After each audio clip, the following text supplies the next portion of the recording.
Tailor పని చేసేవాళ్ళము. చేతి వృత్తులు వాళ్ళకి రాజధాని ప్రాంతంలో శిక్షణ ఇచ్చి వృత్తి నైపుణ్యం అట్లాంటి వాటిలో శిక్షణ ఇచ్చి అభివృద్ధి చేస్తామని చెప్పింది. మా పిల్లల చదువులు బాగుంటాయి, వాళ్ళకి ఫ్రీ ఎడ్యుకేషన్ ఉంది, హెల్త్కి సంబంధించిన ప్రాబ్లమ్స్ వస్తే ఇవి కూడా ఫ్రీగా అని చెప్తున్నారు.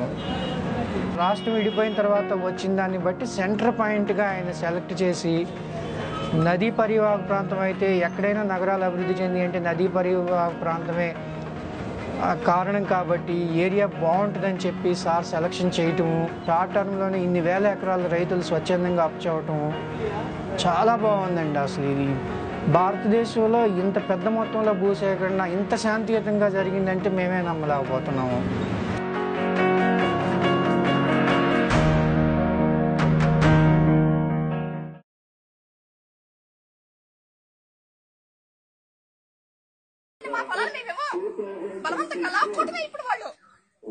మరి వచ్చారుగా వెళ్ళి మీరు మాట్లాడొచ్చు కదా. ప్రయోజనం లేదండి.